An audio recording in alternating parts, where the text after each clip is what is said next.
اور یہ عدالتیں وہ ہیں، کچھ دنوں پہلے انڈین سپریم جو فیصلہ ہوا تھا کہ انسان کی بیوی جو ہے اس کی تمیز نہیں ہوتی، باندھی نہیں ہوتی، یعنی اسے بہت کچھ آزادی حاصل ہوتی ہے. آپ ذرا دیکھیے کہ اس فیصلے کے پیچھے کس قدر بے عفتی ہے، بے عفتی، بے غیرتی، بے حیائی، کیا کیا کہنا. اور فرمایا اخبارات میں اس پر زیادہ دیر تک بحث نہیں ہوئی. اتنا پست ہو چکا ہے معاشرہ کہ اس کو جو گویا قبول کر لیا گیا اور ان فیصلوں کو کسی نے چیلنج نہیں کیا، جبکہ دنیا کے تمام انسانوں کی فطرت اور ضمیر کے خلاف ہے.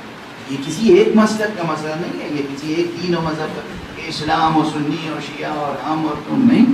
کسی بھی ملک میں، کسی بھی معاشرے میں رشتہ ازدواج کے بعد مرد کو اپنی بیوی پر ایک اعتبار ہوتا ہے، بھروسہ ہوتا ہے، ایک لائلٹی ہوتی ہے، ایک وفاداری ہوتی ہے، ایک عصمت ہوتی ہے، ایک عفت ہوتی ہے. اس قانون نے اسے بھی ختم کر دیا. اور اس وقت دانشور حلقوں میں کوئی بے چینی پیدا نہیں ہوئی جتنی ہونی چاہیے تھی. یہ کیا ہے؟ ارے بھائی تم لوگ کہاں کی بات کر رہے ہو، عصمت، عفت، یہ پرانے قبائلی رسوم ہیں. ہم تو تمہیں بلندی پر لائے، یہ بلند معاشرہ. یا اس سے بڑھ کر کہ مثلا وہ جو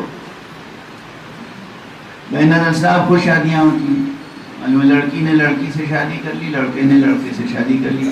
دنیا کے کتنے ملکوں میں یہ قانونی ہو گیا ہے. کیا ہو گیا؟ قانونی.